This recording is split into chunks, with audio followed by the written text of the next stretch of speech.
All right. Hey, shalom, shalom. Barakatah Yahweh Bahasham Yahweh Shai Bahasham Racha HaKodash. Koholayim La Yahweh Bahasham Yahweh Shai Bahasham Racha HaKodash. Double honors to the apostles, elders, and bishops of the great millstone who do well. Peace and salutations to you brothers doing this work in truth and in sincerity.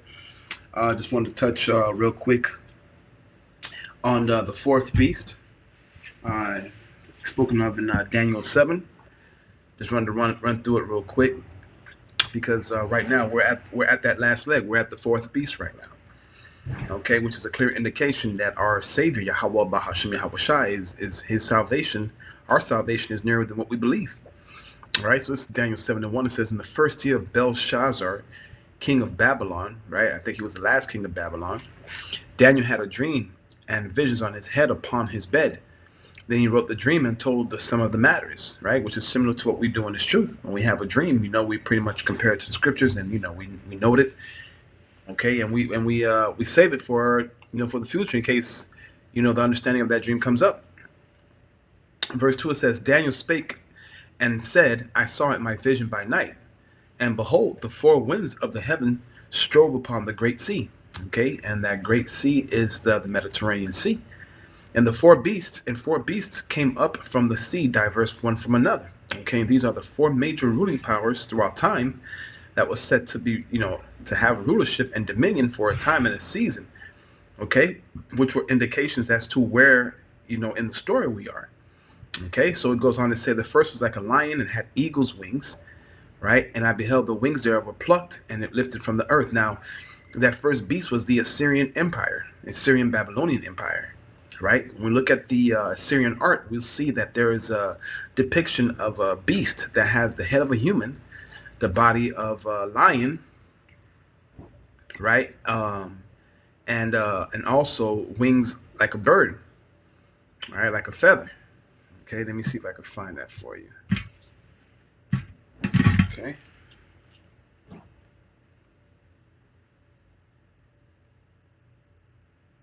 Okay, so this is what Daniel saw in a dream.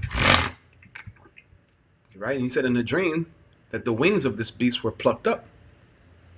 Okay, right, because now you have the introduction of the Medo-Persian Empire, right? Of Darius the Persian.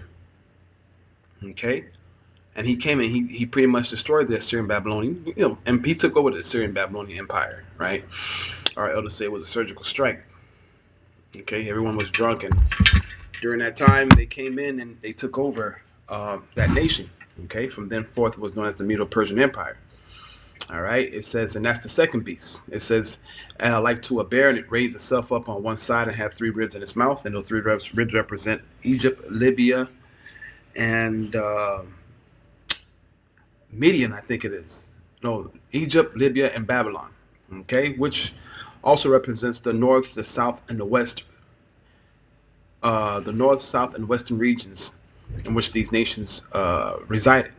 Okay, and it says it was made to stand upon his feet as a man and had a man's heart, and a man's heart was given to it. The mind of a man was given to it.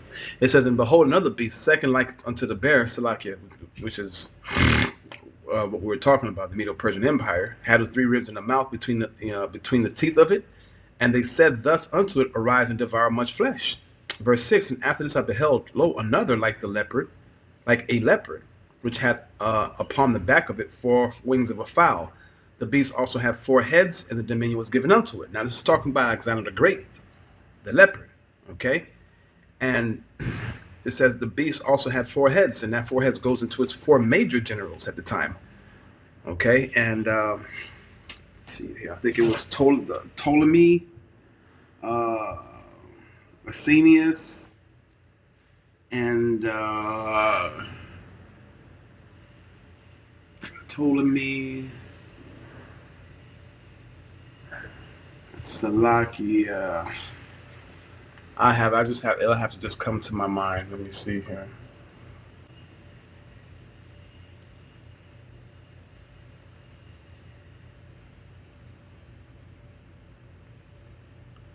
Okay.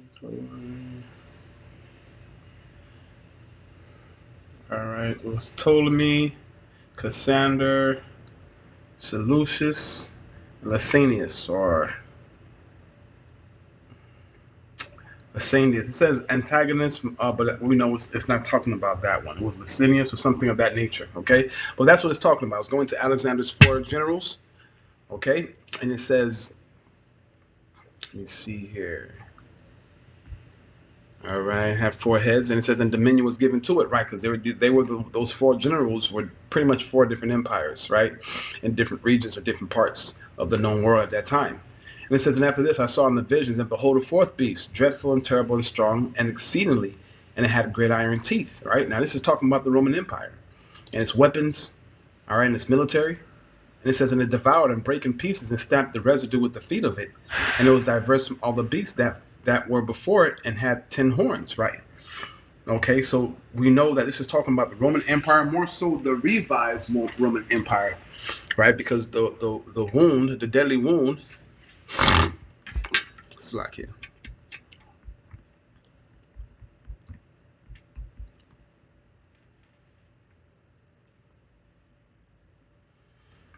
All right, well, we can go to Revelation 13.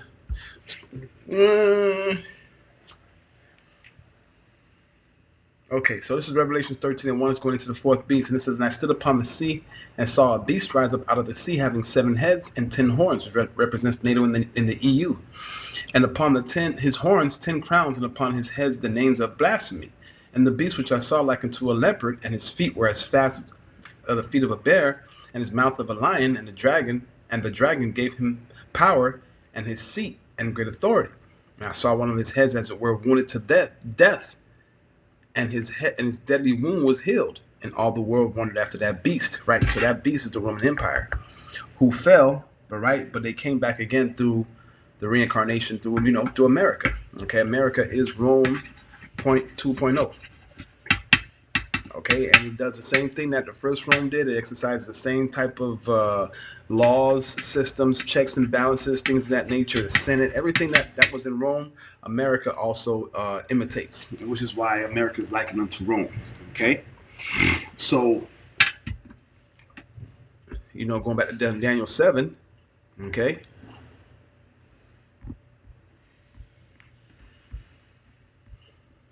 It says, and I saw in the night vision, and behold, a fourth beast, dreadful, terrible, and strong, and exceedingly, and it had great iron teeth, and it devoured and brake in pieces, and stamped the residue of the feet, and was diverse from of the beasts that were before it, and had 10 horns. Okay, and it says, I considered the horns, and behold, there came up among them another little horn, before whom were 3 of the first horns plucked up by the roots, and behold,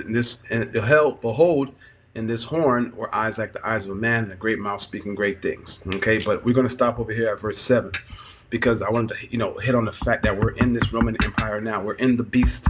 This beast is currently up and running right now.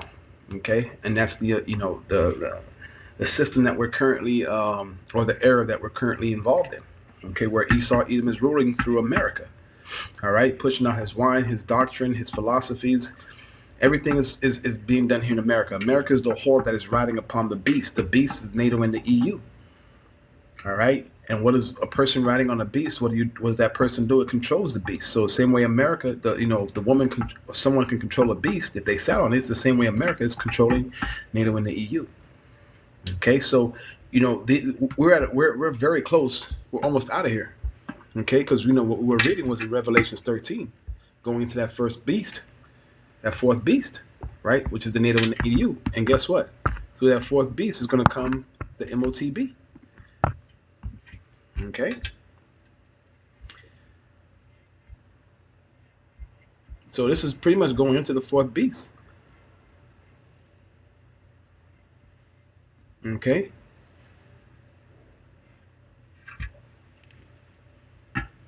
All right, so the first part is talking about the Roman Empire, right? The great teeth, 7 horns, so on and so forth.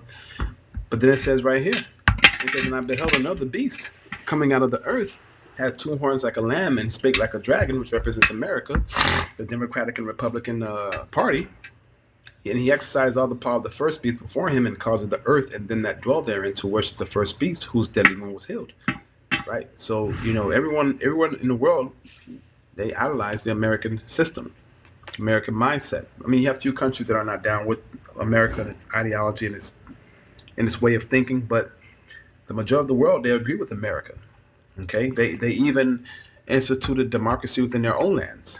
All right, to show that they have respect for America, more so to show that America had dominion over them. Okay, they kept the customs and the ways of the person who dominated them. All right, but the Lord is breaking down this fourth beast, man, to bring about, the MOTB, as we read here in Revelation 13 and 16, where it says He causes both small and great, rich and poor, free and bond, receive a mark in their right hand or in their foreheads, and that mark or that pretty much is a mark. That mark is going to be a physical mark, okay, which is going to have a spiritual and physical effect for those who take it. All right, and we've been warned not to take this mark, which is going to come in the form of a digital ID, all right, or the RFID chip. And it says in verse 17, and that no man might buy or sell save he that have that mark, or the number of the beast, or the number of his name. Here is wisdom. Let him that hath an understanding count the number of the beast, for it's the number of a man, and the number is 666, right? In which our elders, through the understanding, gave us understanding that number is a number that you would find on the barcode, indicating that, the people here in America are pretty much products. They're resources to be sold and bought. Okay, and anyone who takes that mark, the Lord is going to destroy you. Okay, so Lord willing, this lesson was edifying. Definitely want to give all praise, honor, and glory to Yahweh, Bahashim Yahushai. I'm over here at the job house, the plantation, trying to get this word lesson in. There's a lot of noise in the background, Salakia. But to you all, I say shalom. To you brothers and sisters, keep pushing. Shalom.